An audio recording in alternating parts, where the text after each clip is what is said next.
Mesdames et messieurs, chers amis téléspectateurs, bonjour et bienvenue encore une fois sur votre émission L'Entretien du dimanche. Merci également à tous les auditeurs de Diaspora FM qui nous suivent en ce moment.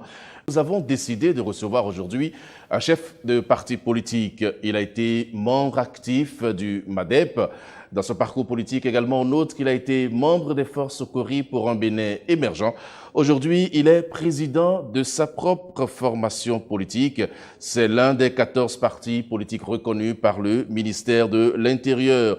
On ne l'a pas senti venir, on ne sait pas exactement à quel moment il a pu obtenir le récépissé, mais ce qu'on sait aujourd'hui, c'est qu'il a eu ce récépissé et nous avons l'honneur de recevoir pour les 52 minutes à venir M. Apollinaire Wilfried Avognon. Il est président de Nouvelle Force Nationale Etiko, c'est le nom de son parti politique. Monsieur Avognon, bonjour. Bonjour, cher ami. Alors, curieusement, vous vous appelez Etiko. Etiko, là, c'est pourquoi? Parce que j'ai demandé que vous nous expliquiez pourquoi c'est Etiko après Nouvelle Force Nationale. Vous savez, quand vous appartenez à une génération et que vous militez aux côtés des pères, de vos aînés, 5 ans, 10 ans, 20 ans, et vous vous rendez compte en réalité que votre génération n'est pas prise en compte dans les plus profondes aspirations de nos formations politiques, dans lesquelles, vous avez dit tout à l'heure, nous avons milité auprès d'eux tant d'années. Nous n'avons jamais eu l'occasion de pouvoir faire valoir nos voix dans les instances décisionnelles de cette formation politique. Et à un moment donné, mes parents ont connu les mêmes personnes, mes grands frères ont connu les mêmes personnes. Aujourd'hui, nous avons les mêmes personnes qui dirigent nos formations politiques. Donc en fait, vous voulez dire que vous êtes fatigué? Etiko. C'est juste en réalité pour exprimer notre ras-le-bol. Nous sommes notre, il y en a marre à la béninoise. Oui, mais comment vous avez fait pour obtenir le récépissé pour votre parti politique, parce que vous l'avez obtenu à un moment où pratiquement les récépissés ne se donnaient plus. Les gens se battaient pour en avoir, mais vous, on ne vous a pas vu venir du tout. Bon, un jour, vous sortez pour nous dire que vous avez le récépissé. Comment vous avez fait? Vous savez, quand des jeunes de mon âge, de ma génération, moins que moi, en termes d'âge, qui n'ont pas vraiment les moyens et qui se mettent ensemble pour créer en réalité une formation politique dans le contexte béninois, vous comprenez qu'en réalité, que naturellement, nous aurons certainement des difficultés de communication en matière d'accès aux presses, parce que c'est difficile. Et voudrais-je profiter de cette occasion pour remercier votre télé et que j'ai juste écrit à un ami pour dire, voilà, est-ce que cette télé, aujourd'hui, en réalité, on me reçoit sur l'émission. Franchement, je voudrais vous dire merci. Merci pour ce que vous faites, parce que si on entend toutes les chaînes, en réalité, toutes les, soit Web TV ou bien les chaînes de télévision nationale, faisaient cet effort. Je pense en réalité que depuis le 12 janvier 2019, les gens auront su qu'en réalité que nous avons commencé cette aventure. C'est pas aujourd'hui. Donc c'est depuis 2019 que vous avez obtenu votre Notre premier congrès a eu lieu en réalité à Godomain le 12 janvier 2019. D'accord. Nous avons vécu, nous avons éprouvé la réforme du système partisan. Nous avons éprouvé en réalité, nous avons vécu tous les travaux que l'on peut observer dans la constitution des dossiers, dans l'organisation des congrès. Imaginez-vous, nous organisons nos congrès au CG Godomain. Oui. Et la veille à 22h, on nous appelle pour que votre congrès ne peut pas avoir lieu au CG Godomain. Qui vous a appelé pour vous dire ça? Ce sont les autorités locales. Vous comprenez ça? Et du coup, on se retrouve dans une situation très difficile. Et malgré ça, on s'est déplacé en réalité sur le terrain de sport de Godomain. Et les vidéos sont là. Vous pouvez aller sur notre page NFN Etiko, vous verrez en réalité tout. Vous verrez en réalité cette jeunesse-là qui s'est mobilisée de tout le pays du Nord, Sud, en réalité de l'Est à l'Ouest et du Centre, pour venir en réalité dire leur ras-le-bol. Et nous avons pris la responsabilité qui est désormais la nôtre pour pouvoir afficher en réalité nos propres opinions. Et c'est là en réalité la quintessence même de Etiko. Mais nos informations nous signalent que quand vous avez fait la procédure pour avoir votre récépissé, le ministère ne vous a pas répondu du tout jusqu'à ce que le délai d'obtention soit dépassé, c'est vrai? Vous savez, ça me chagrine parfois de revenir sur cette partie en réalité très difficile, éprouvante en réalité de du processus de constitution de notre parti. Vous savez, la loi dit la charte des partis politiques dit en son article 23, quand vous créez votre parti, vous déposez les dossiers, demandez dans la loi, à travers tout ce qu'on peut avoir avant de constituer ces dossiers, le ministère de l'Intérieur a 2 mois pour vous dire si votre dossier est conforme ou non conforme. Alors, nous avons déposé nos dossiers. Le lendemain des 2 mois, nous avons constaté que le délai était épuisé. On a écrit par voie judiciaire. On a envoyé un huissier dans les formes pour avoir la traçabilité administrative légale pour dire, Monsieur le ministre, nous venons de constater l'expiration des 2 mois réglementaires et conformément à la disposition de l'article 24. nous sommes à pied d'eux pour faire les formalités au journal officiel. Parce que après 2 mois, si le ministère ne vous dit pas si votre dossier est conforme ou non conforme, votre dossier est réputé conforme devant la loi. C'est la loi qui le dit, c'est pas moi. Et vous avez fait... Nous sommes allés au journal officiel. Nous avons fait constat. Les papiers existent, on peut partager avec tout le monde. C'est pas un truc caché. Nous avons dû alors respecter la loi. Nous sommes allés au journal officiel, pas avoir d'huissier, parce qu'on voulait avoir la trace avec des personnes en été assermentées pour dire si c'est un mensonge ou non. Figurez-vous, le directeur du journal officiel ferme sa porte pour dire que ne me créez pas de problème, allez voir ce cas-là, moi je dépends de... Donc, vous savez, la loi s'applique quand ça arrange certaines personnes. Et pourquoi un simple agent, un commis de l'État ne peut pas juste dire ce que la loi fait? La loi n'est pas par rapport à son patron. La loi s'impose à nous tous. Il dit en réalité, je ne reçois pas. Or, la loi dit, il devait en réalité, après 2 mois, constater que nous n'avons pas eu... Il ne l'a pas fait. Il ne l'a pas fait. Donc, il nous a chassés en griffe. Vous imaginez, nous avons dû recourir en réalité à la même loi qui dit, dans ces conditions, vous saisissez les juridictions et que, en procédure d'urgence, le droit soit dit. Ce que nous avons fait avec les services des membres de la nouvelle force nationale, qui nous ont accompagnés à rédiger dans la forme en réalité les lettres, parce que c'est pas français pour français, vous comprenez, c'est dans les formes, et on a introduit à la chambre administrative à Cotonou, au tribunal de Cotonou, et quelques jours après, le tribunal m'appelle pour dire, voilà, passez à tel bureau, je suis allé, le monsieur me dit, voilà, non, c'est le juge qui décide si la loi, la procédure doit être le dossier doit être traité en urgence ou non. J'ai dit d'accord. Alors qu'est-ce que je dois faire? Il dit, vous allez reprendre votre dossier. Il dit non. Donc vous avez repris tout le dossier? Non, c'est-à-dire ma plainte. Okay, parce que je demandais à ce qu'on invite le ministère de l'Intérieur et l'agence judiciaire du Trésor qui représente l'État pour que le droit soit dit. Et le directeur du journal officiel. Et du coup, on me dit, non, venez chercher votre dossier demain. C'est un dossier administratif. Il dit, ça peut faire 1000 ans. Laissez ça dans les circuits. Quelques jours après, on m'appelle du ministère de l'Intérieur, venez chercher vos observations sur votre dossier. Vous voyez après réflexion, on s'est dit, mais qu'est-ce que nous cherchons? C'est le récépissé. Confortons, c'est pour dire, donc on est allé, on nous a dit, voilà, tel nom mal écrit, ceci, cela, comme d'habitude. Et on est allé chercher les pièces, on a demandé aux militants corriger parce que c'est du cas d'individualité, parce que, vous voyez, une pièce, 2 pièces qui portent différents noms, ou bien il y a un P, ou bien 2 L aussi, ainsi de suite, vous comprenez que ce n'est pas la faute du citoyen. Donc, M. Avagnon, finalement, vous avez eu votre récépissé. Finalement, en réalité, si il y a bonne mémoire, le 5 février 2021, on nous a appelé pour nous donner le récépissé provisoire. Donc, on est allé au journal officiel cette fois-ci, il a accepté parce que le ministère de l'Intérieur avait délivré. Et finalement, le 26 février 2021, nous avons obtenu le récépissé définitif. Donc, en fait, votre parti existe définitivement depuis 1 an maintenant. Voilà, Mais selon vous, pourquoi vous avez connu toutes ces tracasseries? Vous êtes un parti de l'opposition ou qu'est-ce qui s'est passé? Vous savez, je ne voudrais pas paraître comme quelqu'un qui s'investit dans la victimisation, mais j'ai besoin de dire à mes compatriotes pour qu'ils puissent savoir en réalité que quand vous faites certains choix, il y a des difficultés qui s'annoncent sur votre chemin et il faut avoir le courage de les affronter. Vous imaginez, pour une affaire de casier judiciaire, on demande, voilà, 12 casiers judiciaires. Voilà, on dit, venez dire, tous ceux qui ont demandé les casiers judiciaires n'ont qu'à venir un à un. Parce qu'à un moment donné, on prenait, ça s'inspirait. Ça s'inspirait. Parce qu'on doit faire des enquêtes. Absolument. Et du coup, non, on dit, alors appelez les gens. L'autre est à Nati Tengu, l'autre. Et pour ça, je vais remercier peut-être les administrations, ou bien le gouvernement, peut-être pour avoir rendu digitalisé en réalité ce processus aujourd'hui. Et du coup, on nous demandait, mais qui est derrière vous?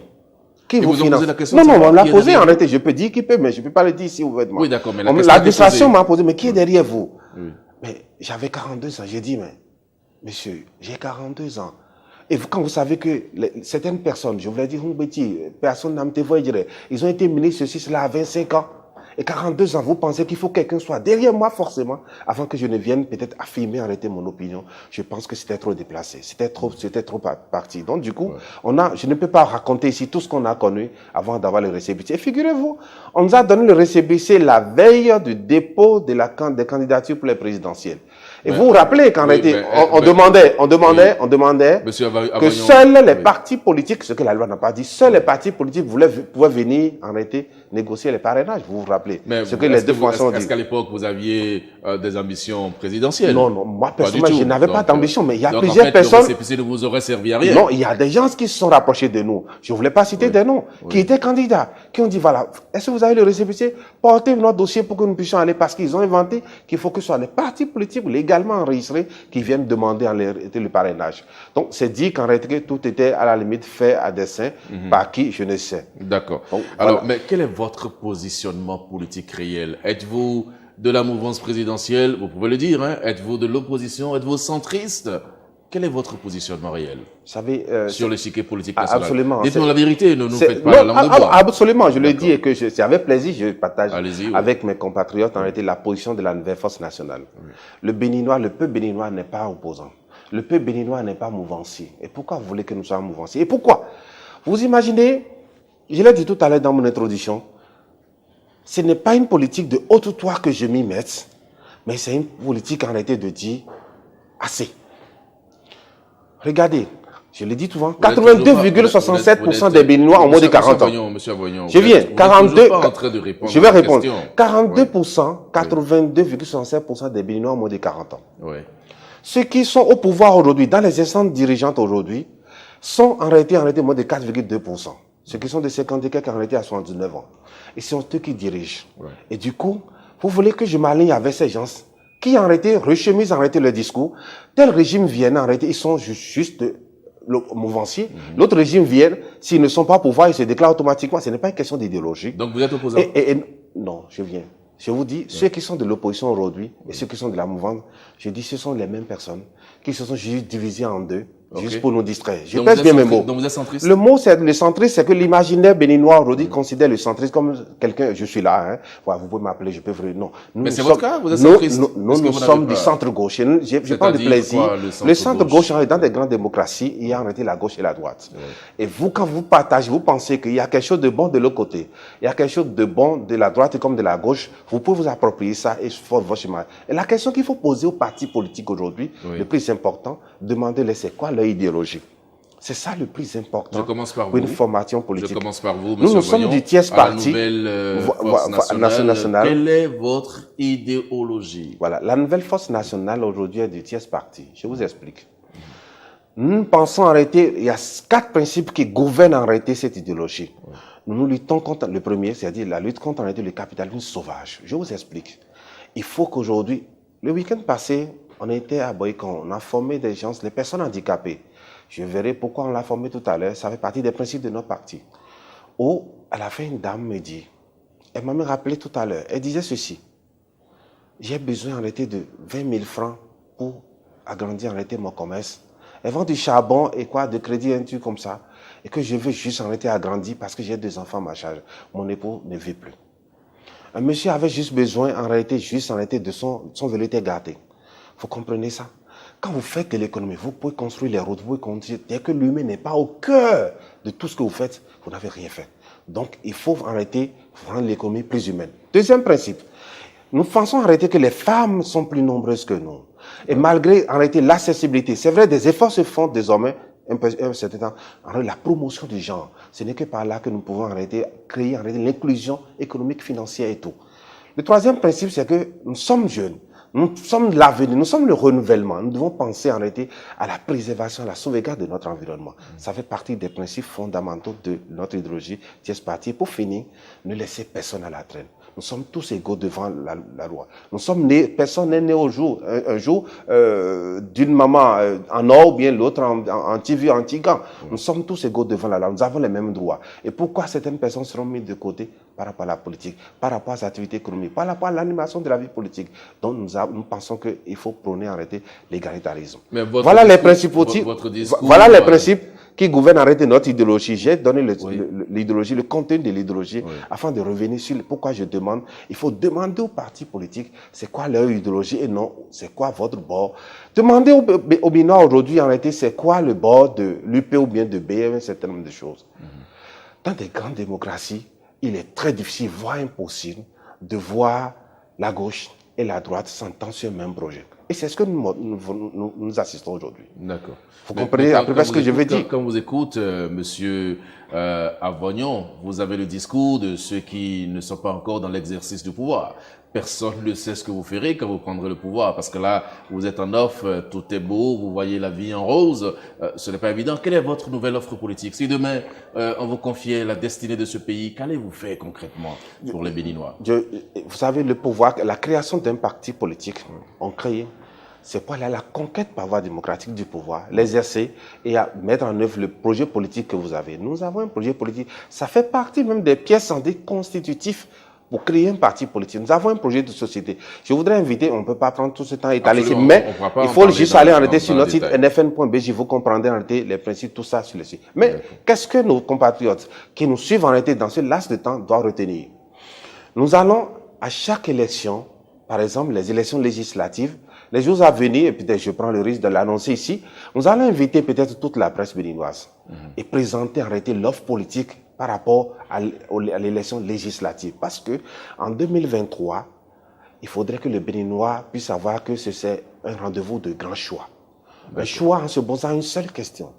Quel type de député voudrions-nous envoyer à l'Assemblée pour pouvoir légiférer sur notre vivre ensemble, contrôler l'action de l'exécutif? Parce que vous savez, MacGregor le dit, l'homme par nature a besoin d'être contrôlé s'il ne peut pas donner le meilleur de soi. Quand il n'a qu'un seul son de cloche, quand il n'y a qu'en réalité une pensée unique, vous ne pouvez pas vous améliorer. Je vais vous donner un exemple. Regardez la rupture, le deuxième mandat, on a dit hautement social. Alors ça veut dire il y a eu un pan qui n'était pas pris en compte avant. Il y a eu des critiques par rapport à la première, mandature. Voilà, donc je pense en réalité que nous devons jouer pleinement notre rôle. Ne pensez pas que c'est une question d'opposants. Dès que c'est bon, nous, avec courage, nous disons c'est bon. Mais quand on vous écoute, on a le sentiment que vous avez des griefs contre la classe politique actuelle, notamment les députés de la 8e législature. Qu'est-ce que vous leur reprochez concrètement? Vous savez, l'environnement politique, le système, l'ensemble est dans une déconfiture dont je n'ai pas le courage de qualifier. Au niveau de l'Assemblée ou non, je parle en réalité de tout le milieu politique national? De tout le système politique. Et quand je prends la 8e mandature, vous savez, c'est la mandature qui a voté plus de lois que toutes les autres mandatures. Ils sont à 85 actuellement votent. Je suis d'accord. Il y a assez de vide qu'il faut légiférer là-dessus pour encadrer en réalité notre vivre ensemble. Mais je voudrais citer quelques lois pour étayer ma position par rapport à la 8e législature. Oui. Je ne sais pas si, mon cher ami, donc là, vous avez pu lire la loi sur l'embauche. Non, vous savez, c'est un crime contre notre génération. Je vous donne pourquoi. Allez-y, dites-nous pourquoi. Vous savez, la plupart des salaires, que ce soit du privé, que ce soit du public, la masse, 100 000, 80 et quelques mille. Est-ce que quelqu'un qui gagne 100 000 ou bien 80 et quelques mille, est-ce qu'il peut cotiser, combien de fois il va cotiser pour s'acheter une moto, pour s'acheter une maison, et certaines choses? Ça va être impossible. Aujourd'hui, voilà l'environnement dans lequel nos députés de la 8e législature ont contraint notre jeunesse. Qu'est-ce que veut dire par là? La loi sur l'embauche. Avant, quand vous avez un contrat à durée déterminée, le deuxième, le troisième, votre patron, que ce soit le privé ou le secteur public, est censé vous signer un contrat à durée indéterminée. Sans ce contrat, vous ne pouvez jamais avoir accès à un service financier en termes de prêt. Parce qu'il faut avoir un boulot stable. Mais aujourd'hui, la loi autorise en réalité les chefs d'entreprise à vous recruter même une journée. Non, c'est un crime. Je voudrais prendre également une loi qui est diversement qualifiée. Moi, je suis un homme de foi. Ce n'est pas question de chrétien. Parce que pour moi, pour nous, la vie humaine, elle est sacrée, elle est inviolable. Et notre constitution l'a dit. Pour une détresse financière, pour une détresse émotionnelle, la loi vous autorise certainement à avoir recours à une interruption volontaire de grossesse. Mais c'est un crime, s'il vous plaît. Mais c'est un crime, c'est ma position. C'est la peut-être. Mais vous comprenez ça? Pourquoi vous prenez les lois qui ne vous arrangent pas? Est-ce que dans la 8e législature, il n'y a pas de loi, je vais plus loin. Il y a une très belle loi qui a été votée. La loi sur le bail à usage domestique. Oui. Quand cette loi a été votée, nous avons tous acclamé cette loi. Mais dites-moi, est-ce que les décrets d'application ont été mis en œuvre aujourd'hui? La loi a été promulguée. Est-ce que, allez sur le terrain, allez voir les démarcheurs. Il est prévu des structures pour pouvoir réguler tout ça. Il est prévu des contrôles et des sanctions. Jusqu'à aujourd'hui, je ne sais pas si peut-être ce soir, avant que je ne vienne sur ce plateau, les lois, les décrets d'application ont été mis en œuvre. On a l'impression, on peut se tromper, que quand la loi arrange, on met tout l'arsenal qu'il faut pour qu'elle puisse être opérationnelle. Mais dès qu'elle n'arrange pas, attendez, dites-moi, ceux qui ont des maisons à louer aujourd'hui, c'est nous les jeunes? Non, je ne pense pas. Ce sont eux qui ont les bâtiments dans Cotonou, dans Parakou, dans n'importe où dans le pays. Ça ne les arrange pas.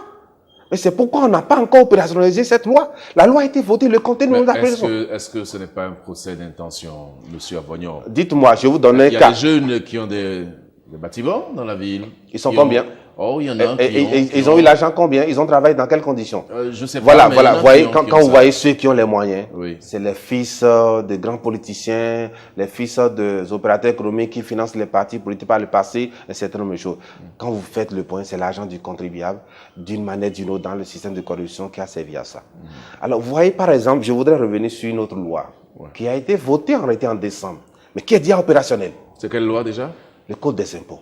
Le Code des impôts. Oui. Ça, je dis encore, nos députés ont péché. À quel niveau ont-ils péché? Vous savez, l'État, l'exécutif a l'obligation constante de chercher les voies et moyens pour mobiliser au mieux les ressources domestiques, les ressources à l'intérieur du pays. Donc, je ne reproche pas grand-chose au contenu du Code en l'état. Mais nous avons vu des lois. Quand ça concerne les partis politiques, par exemple, on a voté des dispositions transitoires. Oui. Qu'est-ce qui nous empêchait de laisser des dispositions transitoires dans cette loi afin de pouvoir échelonner dans 5 ans, 2 ans, 5 ans, 10 ans toutes ces tâches qui nous asphyxient aujourd'hui? Dites-moi. On ne refuse pas que l'État, le ministre de l'économie, c'est son devoir, c'est son boulot, ingéniosité de pouvoir créer les tâches parce qu'il faut qu'on paye, parce qu'il faut... Écoutez, les tâches, la naissance des tâches, c'est quoi?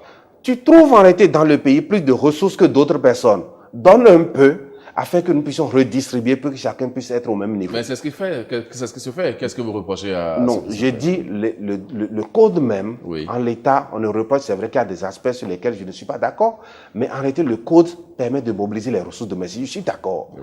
Mais est-ce qu'on avait besoin de voter que, je disais, les dispositions transitoires pour permettre à ce qu'on puisse dire, par exemple, telle taxe, ça va rentrer en vigueur à partir de la 2e année. L'autre taxe, mais la même année, toutes les tasses aujourd'hui, dans un contexte très difficile de cherté de la vie, on nous envoie toutes les tasses. Regardez ce qui s'est passé la dernière fois. Il a suffi un petit sursaut patriotique. Nous n'avons même plus de syndicats. Nous n'avons plus d'associations de consommateurs qui prennent le devant. Nous n'avons personne. Mais ça, c'est la faute à qui? Est-ce que c'est la faute de nos gouvernants? Non. Est-ce que c'est la faute de nos gouvernants? Si nous n'avons plus d'associations de consommateurs, si nous n'avons plus de syndicats et tout ça, c'est la faute à qui? Non. Vous savez, c'est très difficile aujourd'hui de le savoir. Qu'est-ce qui est difficile aujourd'hui? Non, c'est très difficile. Vous savez, le contexte n'est plus favorable à certaines choses, à l'expression. Il y a plusieurs rapports qui l'ont dit. Voilà, on est enfin pour des délits d'opinion. J'ai suivi une de vos émissions la dernière fois. Vous avez dit que les gens sont fermés pour les délits d'opinion. Donc, ils ont peur de dire en voulant réclamer tel ou droit. Et j'ai peur en réalité comme enferme, dont tout le monde se tait. Et du coup, la question n'est pas... regardez, les syndicats pourraient jouer ce rôle. Mais les centrales sont où aujourd'hui par rapport à ça? Donc, je pense... Non, qu'il faut arrêter, desserrer un peu la ceinture. C'est important.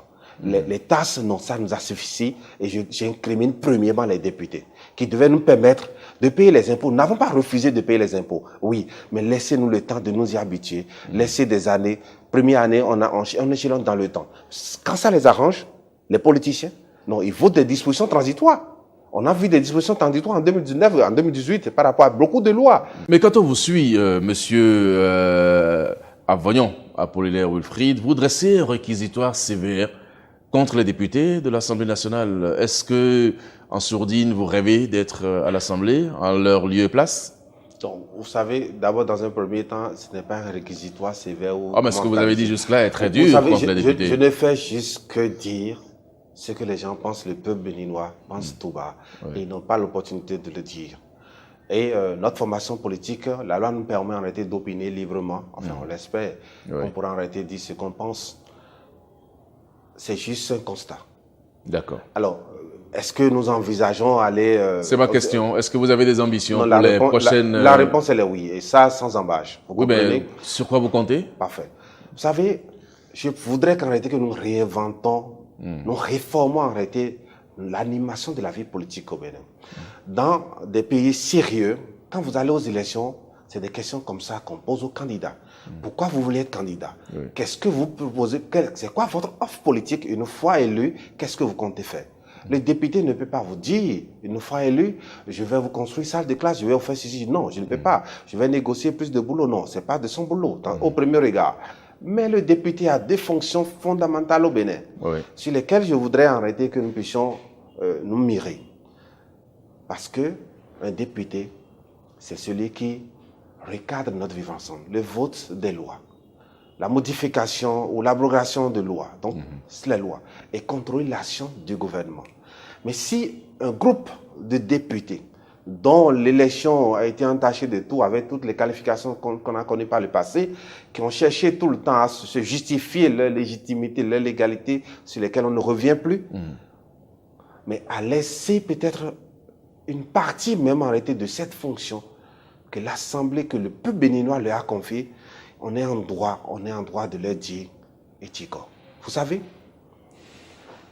il est vrai qu'en réalité, dans le processus de recours aux emprunts, aux ressources extérieures, la loi a donné pouvoir aux législateurs de pouvoir dire « oui, nous autorisons », non, nous n'autorisons pas ça. Au vu, vous parlez de la ratification. De la ratification. Oui.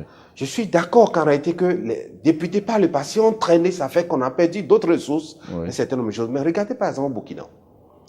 L'exemple que j'apprécie beaucoup, on dit si les montants sont à un tel plafond, on autorise le président de la République pour ne pas faire traîner tout le temps.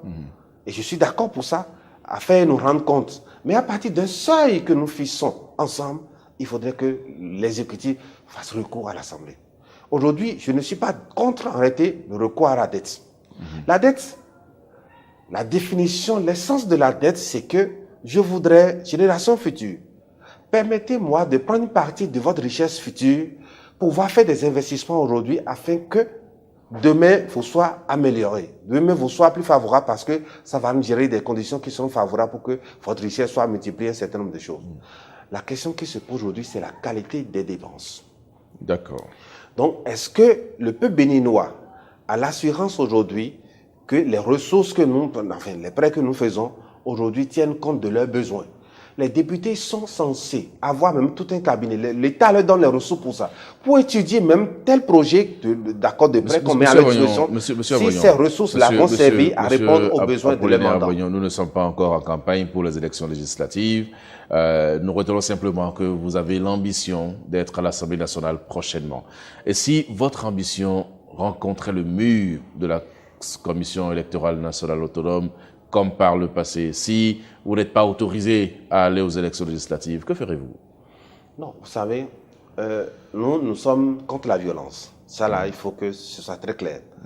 On n'est pas d'accord, donc il faut commencer par brûler. Non, ce n'est pas bon. Parce que quand vous brûlez, c'est l'argent du contribuable qui viendra réparer. C'est notre argent.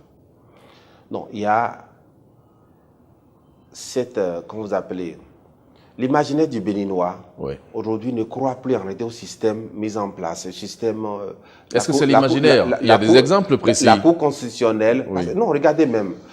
Le fouet qui nous a frappé en 2019 au ministère de l'Intérieur a été déplacé simplement à la Sénat aujourd'hui. Qu'est-ce que vous voulez dire par là? Soyez plus concret. Non, c'est-à-dire... Vous voulez parler de quoi? Vous voulez dire que... Et là, moi, je vais dire les choses directement. Non, absolument, avec plaisir. Allez-y, oui. Quand on imagine...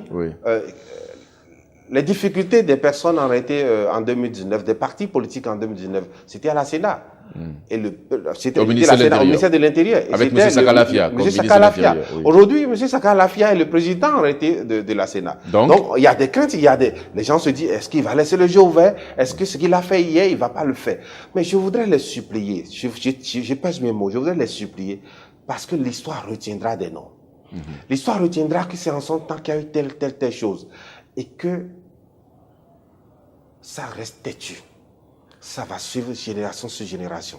Il y a des gens qui, avant, qui pouvaient se promener facilement à des endroits donnés sans être hués. Aujourd'hui, ils ne peuvent plus sortir parce qu'ils ont commis, peut-être ils ont fait des choses dont ils ne sont pas fiers.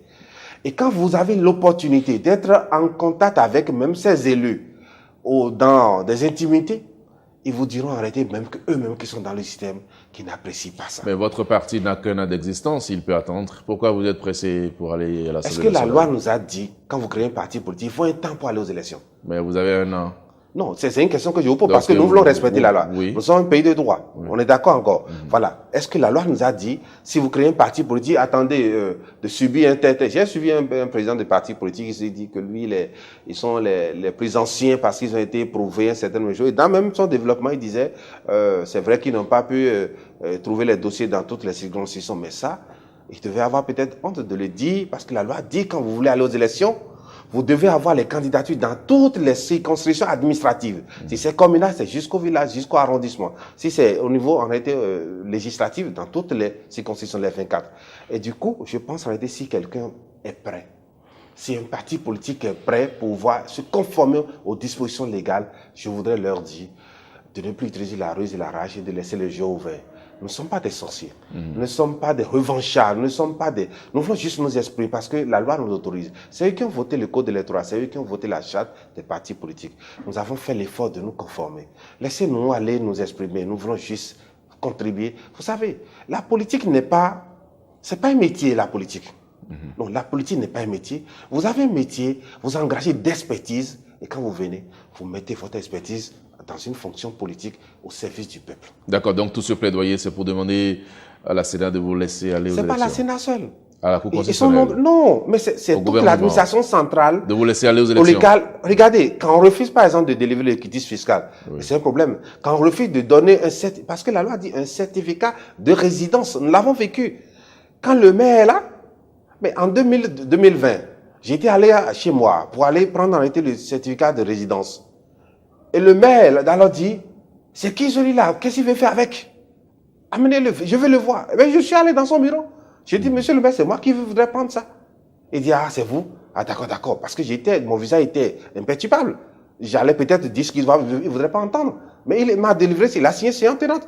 Est-ce qu'un maire a besoin de dire, je vais voir l'intéressé avant de dire, si les pièces que vous demandez pour lui délivrer le papier sont en règle, délivrez ça. Et je suis très heureux de constater en réalité aujourd'hui pour les casiers judiciaires, on n'a pas besoin de se déplacer et c'est des choses qu'il faut féliciter. Alors, quelles sont les têtes fortes de votre parti politique, Nouvelle Force Nationale? Quels sont les jeunes qui travaillent avec vous? Ont-ils une couverture nationale? Ont-ils une assise permettant aujourd'hui à votre parti d'être représenté à l'Assemblée nationale? Non, vous savez, je ne suis pas d'accord avec vous quand on parle de tête forte. Non, moi je vous pose une question. Vous savez, tête forte, oui. C'est ce que nous avons l'habitude de connaître par le passé. La réforme du système partisan voudrait que le parti n'appartienne à personne, qu'il n'y ait pas quelqu'un qui soit supérieur que l'autre, que ce soit pas...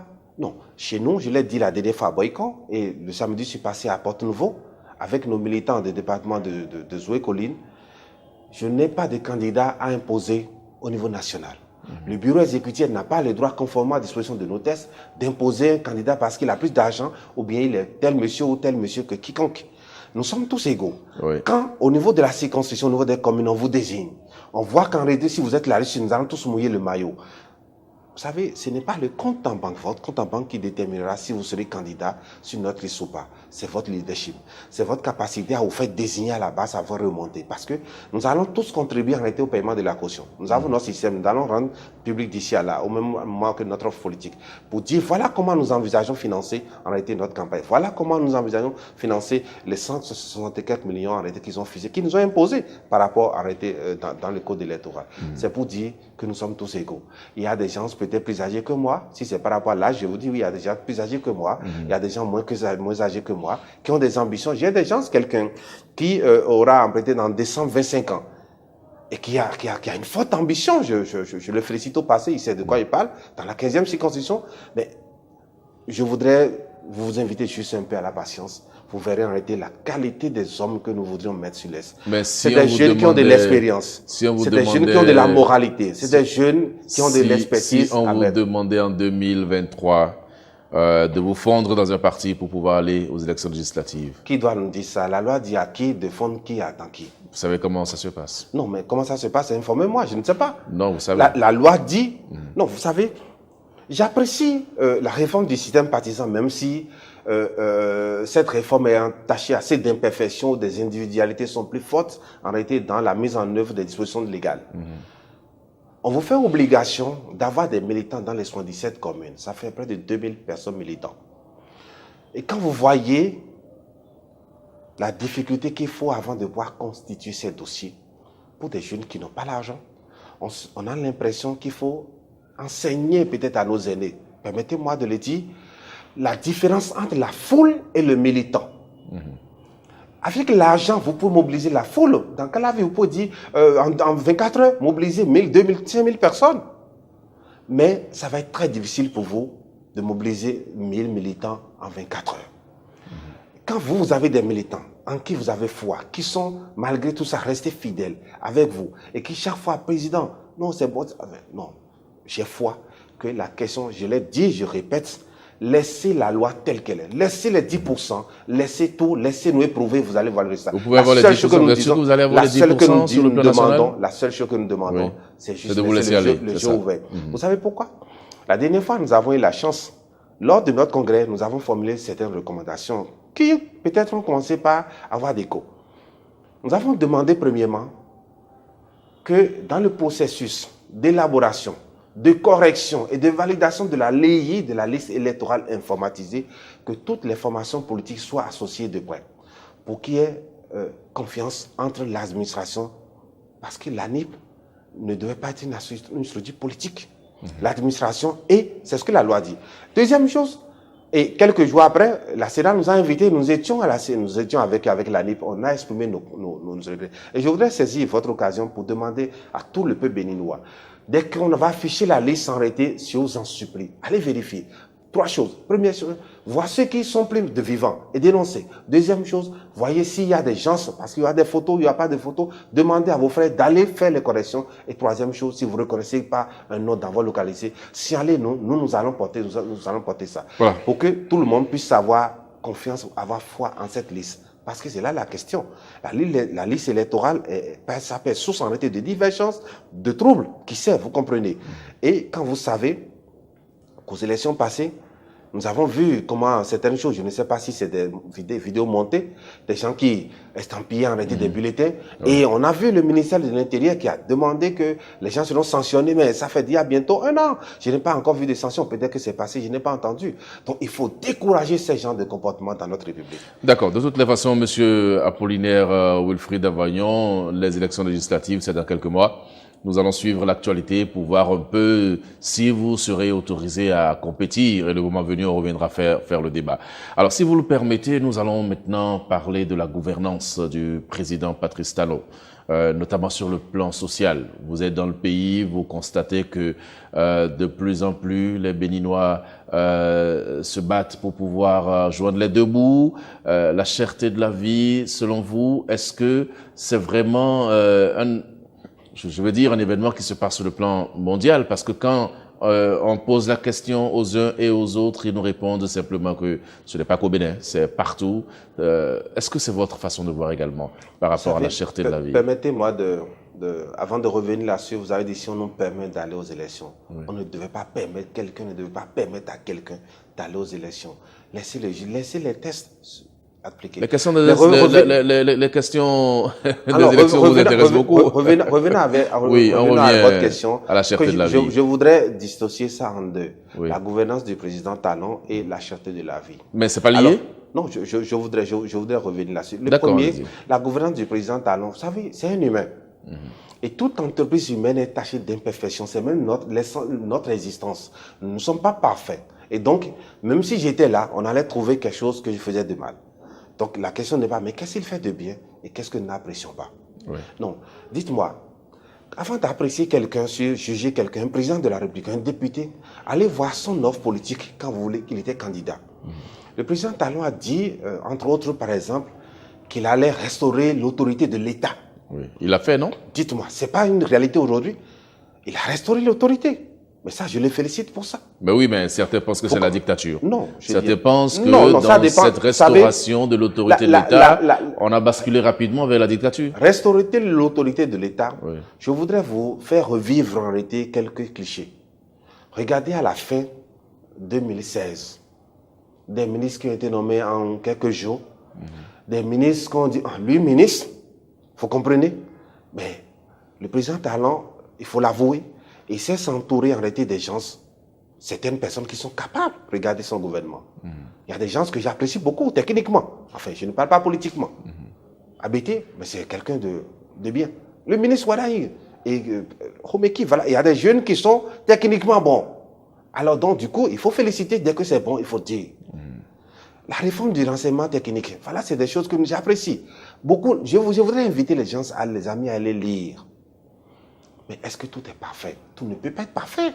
Même monsieur Donclam, quand on vous met là, vous ne pouvez pas être porté partout. Vous éludez, voilà. Revenant sur les questions sur lesquelles la cherté de la vie. Non, avant de venir sur la cherté de la vie. Vous savez qu'on n'a que 52 minutes. Vous savez, donc, non, je serai très bref sur ce plan. Vous voyez, il a dit, il a fait. On a compromis notre vivre ensemble. Et ça ne s'achète pas. Qui a compromis ça? Non, le président l'a dit en face des dignitaires que pour notre réforme, pour ce que nous voulons faire, nous allons compromettre, je ne sais pas trop le mot qui était ici. Aujourd'hui, la cohésion sociale n'est plus. Il y a des frères qui sont peut-être à telle position aujourd'hui, mais aller au village aujourd'hui, c'est très difficile pour eux parce qu'ils seront, enfin, hués. Vous comprenez? Ça, ce n'était pas notre Bénin. Aujourd'hui, tout est devenu difficile dans le pays. Regardez, par exemple, ça fait plus de 5 ans environ arrêté que, par l'effet Tobola, on a cassé les gens aujourd'hui. Ouais. Mais vous posez la question, où se trouvent ces bonnes dames aujourd'hui? Comment elles vivent? Mais je suis d'accord, ce sont des Béninois. Et c'est ça rappelle en réalité au premier principe de la nouvelle force nationale, notre idéologie. Lutter contre le capitalisme sauvage, construire les routes, mais l'asphaltage c'est beau, je passe là-dessus, j'applaudis ça. Mais est-ce qu'on va nous allons faire les routes pour que des machines passent là-dessus, mais c'est des humains qui vont passer sur ces routes. Donc du coup, il faut rendre en réalité inclusive l'économie, il faut rendre en réalité la croissance inclusive. Parce que nous sommes partis de pays à revenus faibles à revenus intermédiaires. Nous sommes partis à 700 quelque chose $ par jour, en réalité à 1256 $. Est-ce que chaque Béninois a l'impression que à la fin du mois, lui, il a un revenu qui a atteint 90 000 francs? Mais quelles sont les solutions que vous proposez? Parce que là, vous êtes en train d'égrener. C'est pour dire, peut-être qu'il est à l'écoute des sons de cloche pour nous, peut-être pour ça. Oui, certainement. Comme nous, qu'il a dit que son second mandat sera hautement social. Oui. Donc, du coup, maintenant, le hautement social, nous y sommes. Mais voilà, vous pensez que nous y sommes déjà? Non, c'est-à-dire son mandat. Je ne suis pas du mandat. Le mandat est là. Oui. Mais dites-moi. Et des gens ne lui rendent pas service, c'est pour ça. Je reviens sur les députés. La cherté de la vie, elle a plusieurs causes. Il y a les causes structurelles, il y a les causes conjoncturelles. Vous savez, la Covid-19 était le point de départ de tout ceci. Et je voudrais que nous puissions inviter nos autorités, parce qu'il y a une autorité. Il a été ministre la dernière fois sur un plateau qui dit « Allez en Côte d'Ivoire, et voilà, c'est de l'autre côté. » Vous savez, j'ai eu la chance d'écouter le président Ouattara. Il disait « Nous avons connu des sécheresses. La production agricole a baissé. Ainsi, il a donné les explications. Allez sur le site du gouvernement du Bénin. Non, la production agricole béninoise a augmenté. Mais donc, il ne peut pas faire cette comparaison.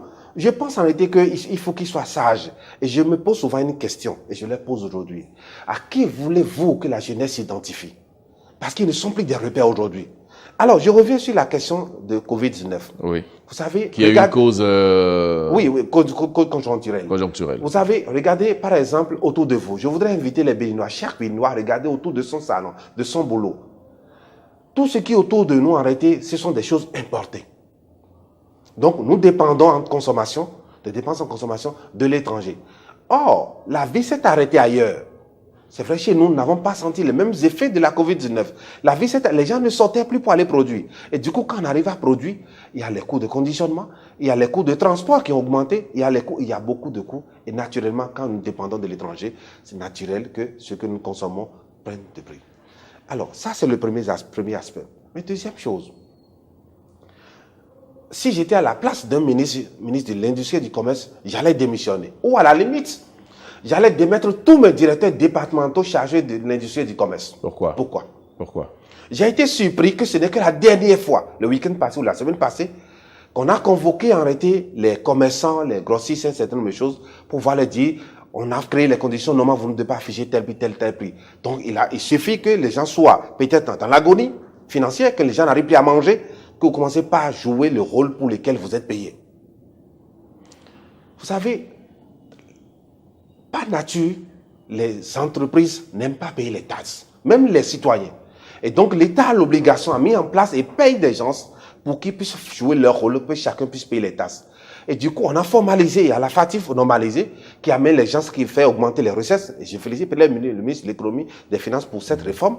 Il faut peut-être qu'il rentre en réalité plus inclusif. Mais la question est ceci. Il y a des gens qui ne payaient pas les tasses avant et qui devaient peut-être prendre ces ressources-là. Vous achetez 10 000 francs à l'étranger et vous devez payer, par exemple, vous devez rendre ça à 1 100 francs et payer 50 francs à l'État. Entre-temps, le système vous permettait de pouvoir empocher ces 5 francs. Et aujourd'hui, le pouvoir vous autorise, vous oblige en réalité à verser à l'État ces 5 francs. Vous dites que ces 5 francs-là, non, je ne vais pas sortir de ma poche comme je dois le faire, mais je vais faire payer ça en réalité aux contribuables. Mais regardez, les gens ne parlent pas que nous avons vécu il y a quelques jours.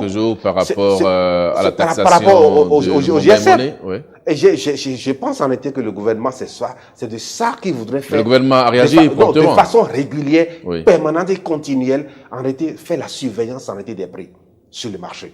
Et c'est le rôle en réalité des directions départementales en réalité de l'industrie et du commerce. Si j'étais à la place de ce ministre, soit je démissionne, soit je démets tous mes directeurs départementaux et tous les services qui sont clients. Parce que... D'accord, mais ça, vous faites une fixation sur ce ministère et tout. Mais moi, je parle de la gouvernance économique en général. C'est vrai qu'il y a plusieurs paramètres, on s'entend sur ça, mais est-ce que vous avez le sentiment que économiquement, avec la gouvernance du président Patrice Talon depuis 2016, le Bénin est en pole position? Est-ce que vous avez le sentiment que notre pays est aujourd'hui classé parmi les plus bons en termes d'aisance économique et d'aisance financière?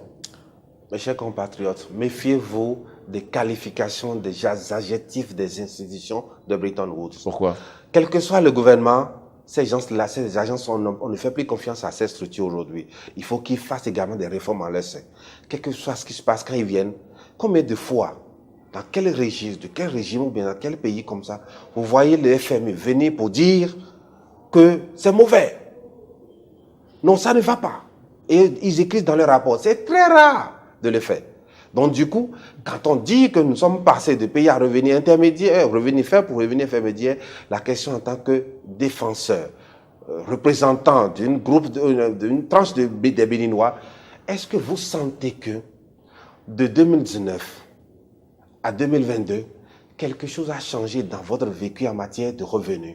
Mais ça, c'est au niveau micro. Mais vous savez, la signature du Bénin aujourd'hui est devenue plus crédible. On lève rapidement et plus facilement les fonds. Il y a beaucoup de choses qui se font sur le plan. Non, vous parlez de deux choses. Oui, vous savez, une chose est de pouvoir avoir une belle signature et avoir les ressources pour financer votre développement. Oui. Il faut que le développement soit inclusif. C'est deux choses différentes. D'accord. Vous savez, vous pouvez avoir beau la croissance. Imaginez l'instant, vous êtes 1 million, 12 millions au Bénin.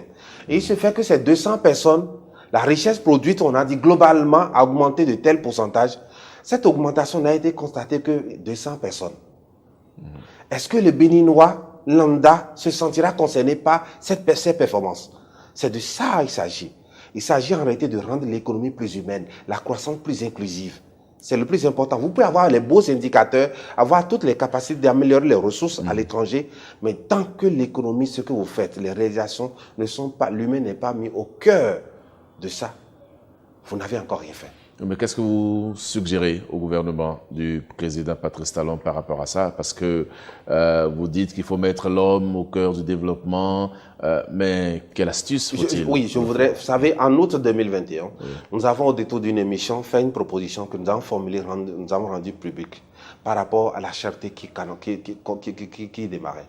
Vous savez, je suis d'accord avec le président qu'en 2016, quand il était venu, l'ONASA et quelques structures étaient dans une situation où il fallait réformer. Oui, vous avez supprimé ça. Et je voulais réitérer en réalité cet exemple aujourd'hui qui sont parmi tant d'autres. La disparition de l'ONASA, oui, parce qu'il y avait malgouvernance, mauvaise gestion, certaines choses, mais on ne devrait jamais supprimer ces structures, peu importe le nom que la structure porte. Parce que vous savez, dans le système de production agricole, chaque année, ce n'est pas tout ce que nous produisons que nous mangeons sur place. Donc, dès que les producteurs produisent, si le produit est à 5 francs sur le marché, l'État met ses propres ressources en jeu pour pouvoir racheter le surplus de production à 5,5 francs. pouvoir permettre aux producteurs d'avoir la facilité de vendre leurs produits, et l'État stocke ça. Et dès qu'on est dans des situations pareilles, l'État remet sur le marché au prix normal et le peuple béninois, enfin les citoyens ne constatent pas l'augmentation des prix. Parce que nous avons des passoires comme frontières. Et donc, c'est facile pour les producteurs. Des produits que l'État pouvait acheter peut-être à 10 francs il y a moins d'un an. Aujourd'hui, c'est à 15 francs sur le marché. Et les gens d'à côté, peut-être dans nos frontières, sont en mesure d'acheter ça à 20 francs. Or, il y a quelques mois, le producteur était disposé à vendre ça à 15 francs. Mais comment se fait-il qu'aujourd'hui, que ce soit le maïs n'est pas importé de l'étranger et que le maïs prenne du prix sur le marché? D'accord. Il y a tellement de questions à aborder avec vous. Ce n'est qu'un premier entretien. Certainement que nous aurons l'occasion de parler d'autres sujets. Mais je ne vous laisserai pas partir sans faire avec vous l'état des lieux des libertés publiques dans notre pays, le Bénin, par rapport à votre parti, la nouvelle force nationale ETICON. Est-ce que vous êtes aussi fatigué de tous ces prisonniers que nous avons dans le pays, de ces libertés qui sont vendangées et tout le reste, des questions de droits de l'homme par rapport à notre pays? Quelle est la position de votre parti politique, M. Avoyon? Vous savez, quand vous ne maîtrisez pas le fond de certains dossiers, il ne faut pas s'aventurer. Qu'est-ce que vous ne maîtrisez pas là? Alors, vous savez, je ne peux pas dire individuellement, telle personne, voilà pourquoi on l'a enfermé. Mais à tout citoyen béninois aujourd'hui, on a l'impression, ça peut vérifier ou non, on a l'impression qu'en réalité, on fait la chasse aux hommes, à ceux qui ne vous portent pas. Et au même moment, on se pose certaines questions. Je vais vous dire ce que le ressenti. Pour moi, je suis un planificateur, je suis un économiste.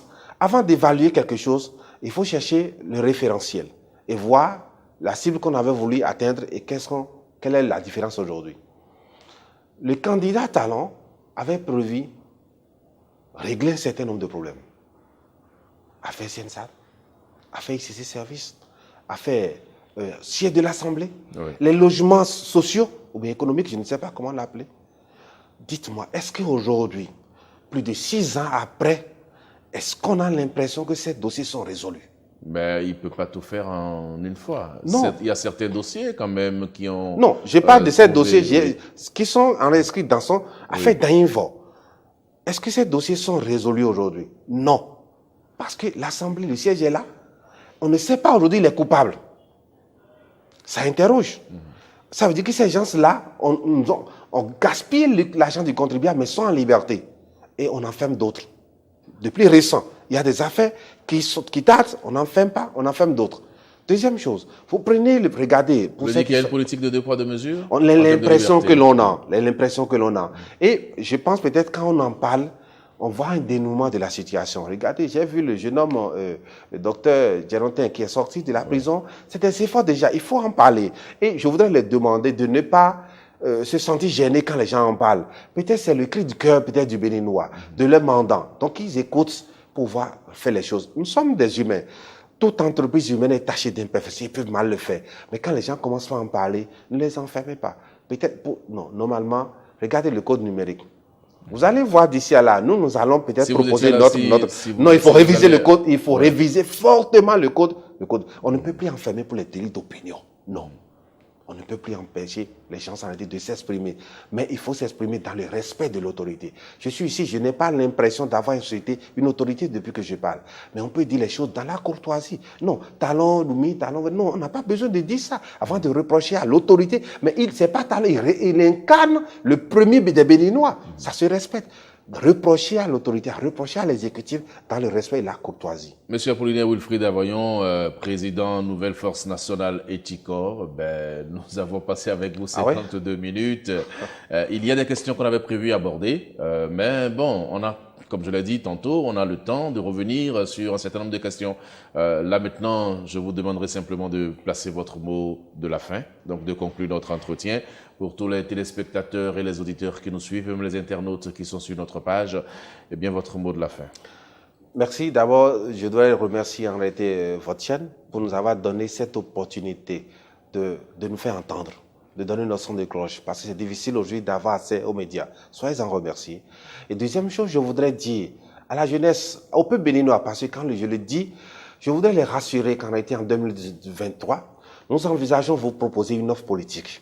Et vous aurez l'occasion d'ici à là de savourer le contenu. Si vous avez même des suggestions, n'hésitez pas à nous faire parvenir. Nous prenons l'inclusion politique, l'inclusion de tout. Nous avons les mêmes droits, nous avons le devoir de pouvoir opiner librement. Nous allons aux élections, nous allons vous présenter des jeunes qui ont de la moralité, qui ont de l'expertise et qui sont disposés à créer un contrat social avec vous. Parce que nous sommes plus de 82,67% à avoir moins de 40 ans. Mais combien sont en cet âge-là et qui nous représentent dans les instances décisionnelles? Il y en a très peu. Donc restez mobilisés, que ce soit la mobilisation sociale ou la mobilisation financière, nous allons vous solliciter d'ici peu. Voilà. Merci à vous. Merci beaucoup, chers amis téléspectateurs. Restez aussi mobilisés à suivre les programmes de Eden Télévision et de Diaspora FM. Nous étions dans les locaux du parti Nouvelle Force Nationale Ethico. Nous avions comme invité le président de ce jeune parti, un parti qui pour le moment n'a qu'un an d'existence, Monsieur Apollinaire Wilfried Avognon. Avec lui, nous avons parlé des conditions de la création de son parti politique, de son courant idéologique, son positionnement sur la scène politique nationale. Nous avons fait avec lui également le bilan de la 8e législature. Nous avons compris finalement que son parti aspire à aller aux élections législatives prochaines, dans quelques mois donc. Enfin, nous avons fait une petite critique de la gouvernance Talon sur le plan économique et sur le plan social. Comme je dis souvent, nous n'avons pas abordé toutes les questions. Il y en a bien d'autres qu'on aura le temps et l'opportunité d'aborder les jours à venir. Il ne me reste plus qu'à vous dire merci pour votre aimable attention et surtout pour la confiance que vous faites à Eden Télévision et à Diaspora FM. À très bientôt pour un autre numéro de votre émission L'Entretien du Dimanche.